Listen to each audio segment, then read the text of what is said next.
ಹಾಗಾದ್ರೆ ನಿನ್ನೆ ಜೆಜೆಆರ್ ನಗರದಲ್ಲಿ ನಡೆದಿದ್ದೇನು? ಈ ಒಂದು ರಿಪೋರ್ಟ್ ಇದೆ, ನೋಡ್ಕೊಂಡ್ಬನ್ನಿ.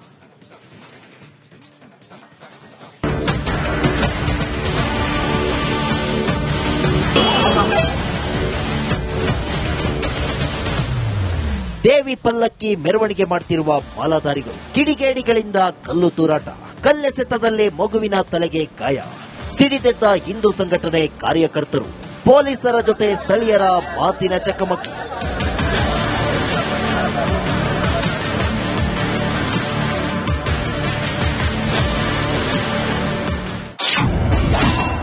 ಓಂ ಶಕ್ತಿ ಮಾಲಾಧಾರಿಗಳ ಮೇಲೆ ಕಲ್ಲು ತೂರಾಟ, ಕಲ್ಲೆಸೆತದಲ್ಲಿ ಮಗುವಿನ ತಲೆಗೆ ಗಂಭೀರ ಗಾಯ.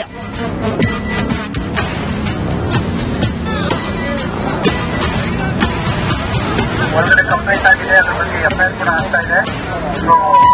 ಎಲ್ಲರೂ ಕೂಡ ಇಲ್ಲಿಂದ ಹೊರಡಬೇಕು. ಬೆಂಗಳೂರಿನ ಚಾಮರಾಜಪೇಟೆಯ ಜೆಜೆಆರ್ ನಗರದಲ್ಲಿ ಅಮಾನುಷ ಕೃತ್ಯ ನಡೆದಿದೆ.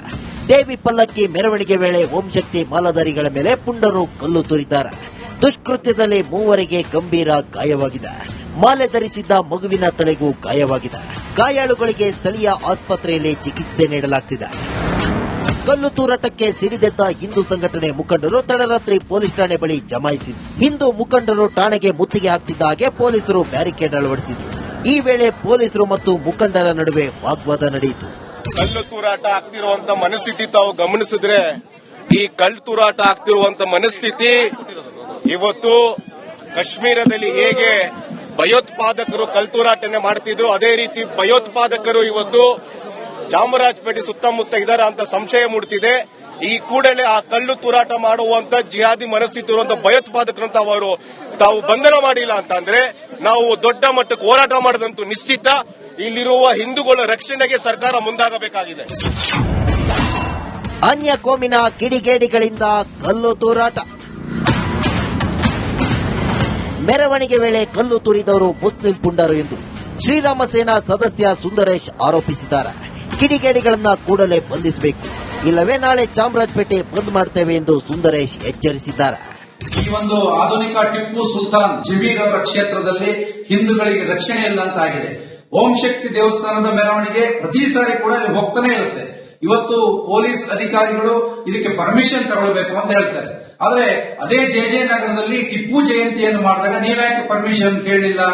ಇವತ್ತು ಅಲ್ಲಿ ಸೂಕ್ತವಾದ ಕ್ರಮ ವಹಿಸಬೇಕು. ಅಲ್ಲಿ ಗಾಯಗೊಂಡಿರುವಂತಹ ಹುಡುಗಿಗೆ ಏನು ಏಟಾಗಿದೆ ಅವರ ಮನೆಗೆ ಪೊಲೀಸ್ ಅಧಿಕಾರಿಗಳು ಭೇಟಿ ನೀಡಬೇಕು. ಈ ಕೂಡಲೇ ಅವರನ್ನ ಎಫ್ಐಆರ್ ಮಾಡಿ ಒದ್ದು ಒಳಗಡೆ ಹಾಕಬೇಕು. ಪೊಲೀಸ್ ಠಾಣೆಗೆ ಬಿಗಿ ಪೊಲೀಸ್ ಭದ್ರತೆ ಒದಗಿಸಲಾಗಿದೆ. ಹೆಚ್ಚುವರಿ ಪೊಲೀಸರನ್ನ ನಿಯೋಜಿಸಲಾಗಿದೆ. ಘಟನೆ ಸಂಬಂಧ ಎಫ್ಐಆರ್ ದಾಖಲಿಸಲಾಗಿದೆ.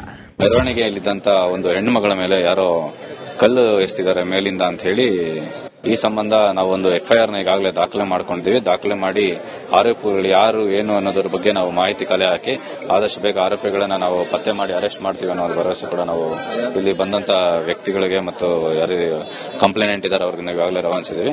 ತನಿಖೆಯನ್ನು ಈಗಾಗಲೇ ಪ್ರಾರಂಭ ಮಾಡಿದ್ದೀವಿ. ಆದಷ್ಟು ಬೇಗ ಆರೋಪಿಗಳನ್ನ ಬಂಧನ ಮಾಡಿ ತನಿಖೆಯನ್ನು ಮುಂದುವರಿಸಿ ಕಾನೂನು ಪ್ರಕಾರ ಕ್ರಮ ಕೈಗೊಳ್ತೀವಿ.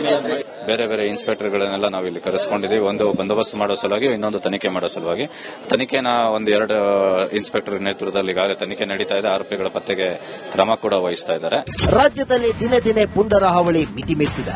ಸಾಮರಸ್ಯದಿಂದ ಬದುಕುವುದನ್ನ ಬಿಟ್ಟು ಕಿಡಿಗೇಡಿಗಳು ಅಟ್ಟಹಾಸ ಮೆರೆದಿದ್ದಾರೆ. ದುಷ್ಕರ್ಮಿಗಳ ಕೃತ್ಯಕ್ಕೆ ಹಿಂದೂ ಸಂಘಟನೆ ಸಿಡಿದೆದ್ದಿದೆ. ಈ ಘಟನೆ ಇನ್ಯಾವ ಸ್ವರೂಪ ಪಡೆಯುತ್ತೋ ಕಾದು ನೋಡಬೇಕು. Bureau report, republic Kannada. ಮತ್ತಷ್ಟು ಮಾಹಿತಿಯನ್ನು ಕೊಡೋದಕ್ಕೆ ನಮ್ಮ ಕ್ರೈಮ್ ರಿಪೋರ್ಟರ್ ಅಭಿಷೇಕ್ ಜಯಶಂಕರ್ ಈ ಕ್ಷಣಕ್ಕೆ ನೇರ ಸಂಪರ್ಕದಲ್ಲಿ ಜಾಯ್ನ್ ಆಗಿದ್ದಾರೆ. ಅಭಿಷೇಕ್, ಏನಾಗ್ತಾ ಇದೆ ಜೆಜೆಆರ್ ನಗರದಲ್ಲಿ ಈ ಕ್ಷಣಕ್ಕೆ? ಅಲ್ಲಿನ ಪರಿಸ್ಥಿತಿ ಹೇಗಿದೆ?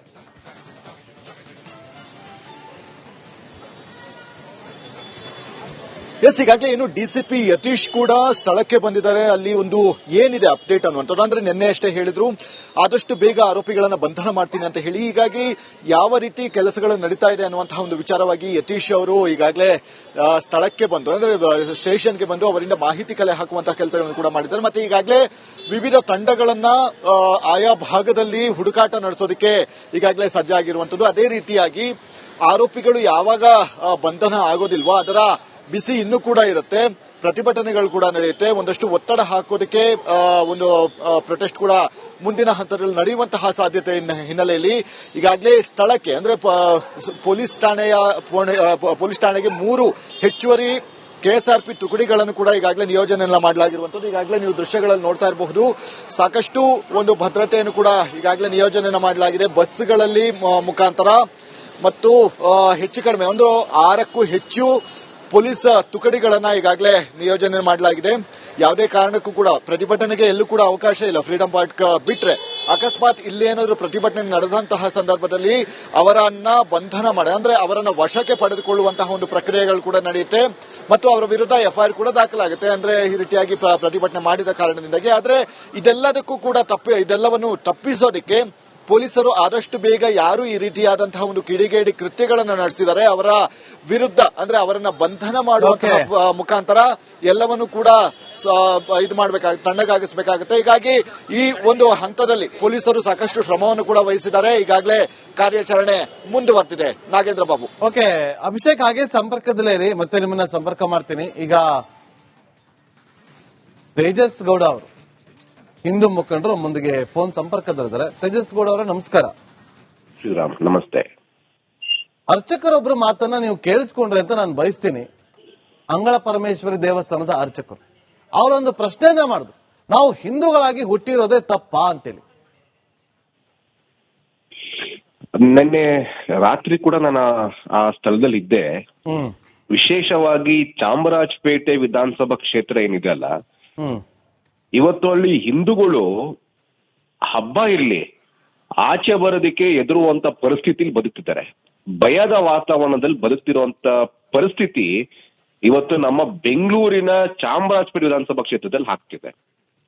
ನಾವೊಂದು ಗಮನಿಸಬಹುದು, ಹೋದ ವರ್ಷ ಜಾನ್ವರಿ ತಿಂಗಳು ಸಂಕ್ರಾಂತಿ ಹಬ್ಬ ಸಂದರ್ಭದಲ್ಲಿ ಹಸು ಕೆಚ್ಚಲನ್ನ ಕುಯ್ದಿರುವಂತ ವಿಚಾರ ಕೂಡ ಇದೇ ಚಾಮರಾಜಪೇಟೆ ವಿಧಾನಸಭಾ ಕ್ಷೇತ್ರದಲ್ಲಿ ಆಗಿರುವಂತದ್ದು.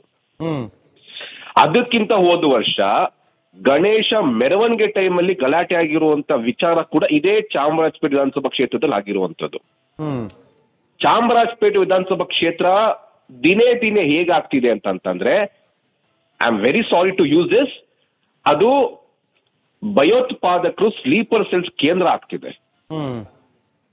ಕಲ್ಲೆಸೀತಾರೆ. ಈ ಕಲ್ಲೆಸೆಯೋ ಮನಸ್ಥಿತಿ ಪ್ರವೃತ್ತಿ ಎಂತದು ಅಂತಂದ್ರೆ, ಕಾಶ್ಮೀರಲ್ಲಿ ಭಯೋತ್ಪಾದಕರು ಕಲ್ಲೆಸೆತಿದ್ರು ನಮ್ಮ ಸೈನಿಕರ ಮೇಲೆ. ಅದೇ ರೀತಿ ನಿನ್ನೆ ನಮ್ಮ ಯಾವ ಉತ್ಸವ ಆಗ್ತಿದೆ ಆ ಉತ್ಸವದ ಮೇಲೆ ಕಲ್ಲೆಸ್ತಿದ್ದಾರೆ. ಉದ್ದೇಶ ಪೂರ್ವಕವಾಗಿ ನಮ್ಮ ಅಯ್ಯಪ್ಪ ಸ್ವಾಮಿ ಮತ್ತೆ ಓಂ ಶಕ್ತಿ ಏನ್ ಬ್ಯಾನರ್ ಹಾಕಿದ್ದಾರೆ ಪೂಜೆ ಅದನ್ನ ಕುಯ್ದಿದ್ದಾರೆ. ಮೆರವಣಿಗೆ ಹೋಗೋ ಸಂದರ್ಭದಲ್ಲಿ ಕಲುಷಿತ ನೀರನ್ನ ಎಸ್ತಿದ್ದಾರೆ. ನಿರಂತರವಾಗಿ ಇದು ಚಾಮರಾಜಪೇಟೆ ವಿಧಾನಸಭಾ ಕ್ಷೇತ್ರದಲ್ಲಿ ಏನಕ್ಕೆ ಆಗ್ತಿದೆ ಅಂತ ಉದ್ದೇಶ ಪ್ರತಿಯೊಬ್ರು ಗೊತ್ತಿದೆ.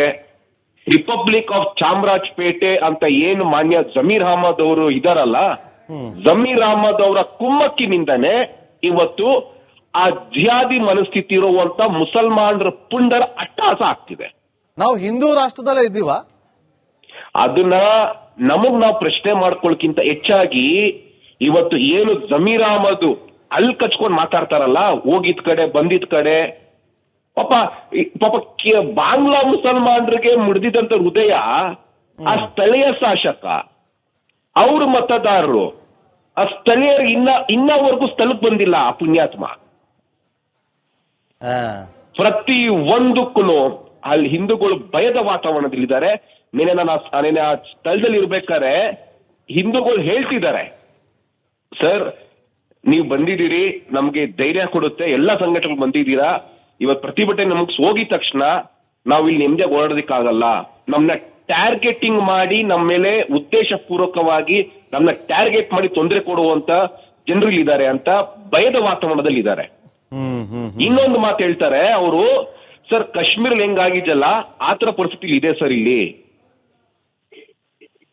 ಚಾಮರಾಜಪೇಟೆಯ ಜೆ ನಗರ ಆಗಿರ್ಬೋದು, ಗೌರಿಪಾಳ್ಯ ಆಗಿರ್ಬೋದು, ವಿನಾಯಕ ಟಾಕೀಸ್ ಹಿಂಭಾಗ ಆಗಿರ್ಬೋದು, ಮತ್ತೆ ಚಾಮರಾಜಪೇಟೆಯ 90% ಜಾಗ.